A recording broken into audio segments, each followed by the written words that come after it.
فیصل بھائی ایک بات بتائیں مجھے، ضمن سوال ہے، آپ کراچی میں رہتے ہیں، مجھے سمجھ نہیں آئی کراچی میں ابھی تو ایک کیس سامنے آیا وہ جو مصطفیٰ کا کیس ہے، مصطفیٰ مرڈر کیس، یعنی کہ کراچی کے اندر پولیس کی یہ پوزیشن ہے کہ وہاں پر اگر ڈی ایچ اے جیسے پوش علاقے میں، اوبویسلی میرے خیال سے آپ کا گھر بھی وہیں پہ گئی ہیں، ڈی ایچ اے جیسے پوش علاقے کے اندر جو ہے وہ منشیات چل رہی ہیں، منشیات کا کاروبار چل رہا ہے، انٹرنیشنل فراڈ چل رہا ہے، پوری ایکسچینجز بنائی ہوئی ہیں، 100 گارڈز کھڑے ہوئے ہیں، مرڈر ہو جاتے ہیں، فائرنگیں ہو رہی ہیں، ناجائز نمبر پلیٹس کی گاڑیاں ہیں. تو میں تو حیران ہوں کہ یہ کیا سسٹم ہے. اور یہ کراچی میں یہ ایک گھر ابھی پتہ چلا ہے تو یعنی کہ لاشیں ٹرانسفر ہو جاتی ہیں ایک صوبے دوسرے صوبے میں، اور کراچی پولیس کو پتہ ہی نہیں ہے. جی کامران شاہد صاحب، یہ پورے پاکستان کا حال ہے، کچھ رپورٹ ہو رہا ہے، کچھ رپورٹ نہیں ہو رہا. اور دوسرا یہ کہ سب سے بڑا ایشو آج پاکستان کا جو ہے، سب سے بڑا ایشو اکانومی سے بھی بڑا ایشو کیا ہے کہ ہمارے ملک کے اندر آپ کے نزدیک عمران خان کا جیل سے باہر آنا جو ہے وہ کوئی کرائٹیریا نہیں ہے، نہ عمران خان کی کامیابی کا اور نہ اوور آل کوئی کسی پولیٹیکل کامیابی کا، اور آپ سمجھتے ہیں سر جھکانے سے انکار کیا عمران نے، تو یہ ایک چینج لے کے آ رہا ہے. فیصل بھائی اچھا ہے، اویس صاحب کی باتوں سے سوالات نکل آئے، ضرور اس پہ کمنٹ کیجئے گا کہ ایک تو آپ کی سسٹم کے متعلق کیا رائے ہے.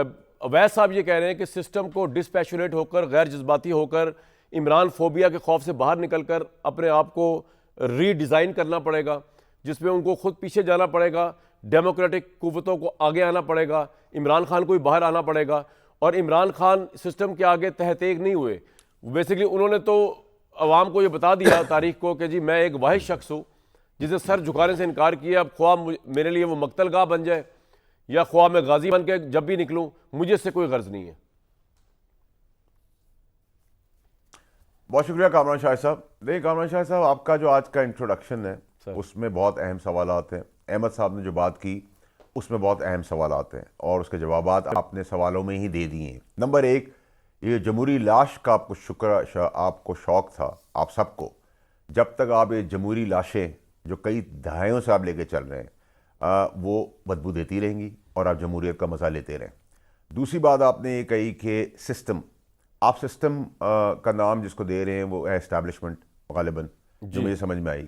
تو اگر ہم اسٹیبلشمنٹ کی بات کر رہے ہیں تو ہم بڑا کلیئرٹی سے بات کریں کہ نہ ان کا کوئی تعلق ہونا چاہیے، نہ کوئی تعلق ہے، نہ ان کے لیے عمران خان صاحب کوئی مسئلہ ہے، نہ وہ عمران خان صاحب کے لیے دن رات بیٹھ کے سوچ رہے ہیں کہ عمران خان صاحب مسئلہ ہے. یا احمد اویس صاحب بہت اچھے انسان ہیں اور بہت اچھی بات بھی انہوں نے کی، انہوں نے فوج کو بھی سراہا. کاش یہی وہ ساری باتیں پوری پارٹی میں بھی اور خان صاحب تک بھی پہنچ جاتی.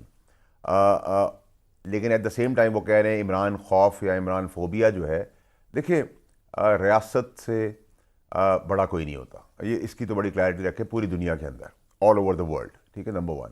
نمبر ٹو یہ کہ جب بھی آپ ریاست سے ٹکر لیں گے تو آپ کا سر پھٹے گا، دیوار کو کچھ نہیں ہوگا. نمبر تین یہ کہ ریاست ابھی انٹرسٹڈ نہیں ہے کسی صورت میں کسی چیز کے اوپر فوکس کرنے کے، پولیٹیکل پارٹیز یا جو بھی ہے، اور عمران خان سمیت کوئی نہ کوئی اس پہ ڈسکشن ہو رہی ہے، نہ کوئی سوچ ہے، نہ اس پہ کوئی سمجھ ہے، نہ کوئی اس پہ گپ شپ چل رہی ہے، نہ کوئی اتنا بڑا مسئلہ ہے یہ کسی کے لیے. ان کا فوکس ہے پاکستان. اور کیونکہ جب تکلیف ہوتی ہے، جب میں کہتا ہوں کہ ایک ٹیم پلیئر چیف جو ہے وہ اچھی خبریں لا رہا ہے، تو اچھی خبروں سے مطلب نہیں کہ دودھ کی نہریں بہنا شروع ہو گئی پاکستان کے اندر. جب آپ نے پٹری سے اتری ہوئی ٹرین دی ہے تو پہلے تو ٹرین سیدھی ہوئی ہے، پٹری پہ چڑھی ہے، اب چلنا آہستہ آہستہ شروع ہوگی. لیکن جہاں تک جمہوری لاشوں کا مطلب ہے، وہ جمہوری لاشیں تو جمہوری لاشیں ہیں، کوئی 80s میں پھنسا ہوا ہے، کوئی 90s میں پھنسا ہوا ہے، کوئی 2000 میں پھنسا ہوا ہے. تقریر عمران خان جمہوری لاش ہے یا ایک ریئلٹی ہے آپ کے نزدیک؟ دیکھیں میرے حساب سے میں دیکھیں اگر آپ خان صاحب کی بات کریں گے تو کیا خان صاحب پرو اسٹیبلشمنٹ نہیں تھے؟ کیا خان صاحب اس نرسری سے نہیں آئے تھے؟ کیا خان صاحب کو درخت کی طرح اگایا نہیں گیا؟ ہم اس کا حصہ تھے. اس پہ غلط کسی اور پولیٹیکل پارٹی کا دیکھ لیں، وہ بھی اس نرسری سے، وہی کھاد ہے، وہی پانی ہے، وہی درخت ہے. دیکھیے ڈیولپنگ کنٹریز یا تھرڈ ورلڈ کنٹریز کے اندر اگر آپ کی اسٹیبلشمنٹ نہ ہو تو یہ سیاستدان، میں اپنی بات کر لیتا ہوں، میں کسی کو کہتا ہوں پھر برا لگتا ہے، ہم اس ملک کو بھی بیچ کے چلے جائیں گے، ہمیں کوئی فرق نہیں پڑتا، کیونکہ ہم تقریروں میں اپنی آبسیشن کے اندر، اپنی ایکٹنگوں کے اندر، ان چیزوں میں لگے ہیں، اس سے باہر ہی نکلتے. انکمپٹنس جو ہے وہ آدمی چور نہ ہو لیکن انکمپٹنٹ ہو، یعنی کہ اگر نالائق آدمی اگر چور ہے اور گدھا ہے تو اور اس کا کمبینیشن بن جائے تو پھر آپ اس حساب سے جمہوریت چلاتے ہیں کہ چور بھی ہے اور نالائق بھی ہے. ایسا بھی پاکستان میں کوئی آئے چور اور گدھا جو کٹھے ہو؟ نہیں یہ تو سر 75 سال کی ہسٹری ہے اچھا انفارچونیٹلی. اور پرابلم یہ کہ سب جمہوری بنتے ہیں, اندر خانے پیر پڑتے ہیں, اندر خانے مدد مانگتے ہیں, یہاں تک کہ کامران شاہد صاحب سر کہ لوگوں نے اب آواز نکالی ہے, کراچی سے آواز آئی ہے کہ جی ڈمپر بھی فوج دیکھ لے. اس کے بعد آواز آئی کہ کچے کے ڈاکو بھی فوج دیکھ لے. پھر پنجاب سے نو وہ ایریا بھی فوج دیکھ لے. بھائی جب سب فوج دیکھ رہی ہے تو پھر اس کو برا نہ کہو. بارڈر پہ وہ خون دے رہے ہیں, سارے مسئلوں کا وہ دے رہے ہیں, ملک سے باہر پیسہ لانے کو وہ دے رہے ہیں, انفلیشن انہوں نے سنبھالی ہوئی ہے, اسمگلنگ انہوں نے روکی ہوئی ہے, ہر چیز میں تو وہ خون پسینہ دے رہے ہیں اپنا. انسان ہے ان میں 100% میں سے 85% ایک ہی ادارہ ہے جو بچا ہے. 15% آپ گن لیں, 10% گن لیں, انسان ہے وہاں بھی غلطیاں ہوں گی, وہاں بھی اچھے برے لوگ ہیں, لیکن 15% اگر ایک ادارہ ہے آپ کے پاس جو 85% اور باقی ادارے 85% کرپٹ ہیں, تو ہم اس ادارے کو گالیاں کیوں دیں, ہم اس ادارے کو بلیمر کیوں بنائیں. تیسری اور موسٹ امپورٹنٹ چیز یہ ہے, ہمارے وہاں لیڈرشپ کیا ہے. ہمارے پاس لیڈرشپ یہ ہے, آگ لگا دو. ڈمپر کا روکنے کا نظام کیا بنا ہے, آگ لگا دو ڈمپروں کو. اور بھائی آگ سے نہیں ہوگا, اس کو 40 کلومیٹر کی لاک کر دو, اس کو سپیڈ سٹی کے اندر 40 سے اوپر آ جائے, 75% آپ کے ایکسیڈنٹ ختم ہو جائیں گے. آپ 30 سال کا ڈرائیور اس پہ کر دو. ویسے فیصل بھائی ایک بات بتائیں مجھے, ضمن سوال ہے, آپ کراچی میں رہتے ہیں, مجھے سمجھ نہیں آئی کراچی میں ابھی تو ایک کیس سامنے آیا وہ جو مصطفیٰ کا کیس ہے, مصطفیٰ مرڈر کیس.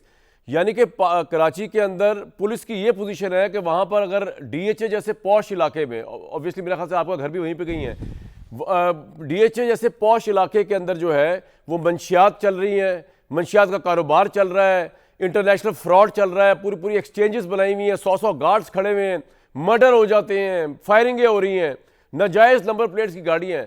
تو میں تو حیران ہوں کہ یہ کیا سسٹم ہے. اور یہ کراچی میں یہ ایک گھر ابھی پتہ چلا ہے, تو یعنی کہ لاشیں ٹرانسفر ہو جاتی ہیں صوبے دوسرے صوبے میں, اور کراچی پولیس کو پتہ ہی نہیں ہے. جی کامران شاہد صاحب, یہ پورے پاکستان کا حال ہے. کچھ رپورٹ ہو رہا ہے, کچھ رپورٹ نہیں ہو رہا.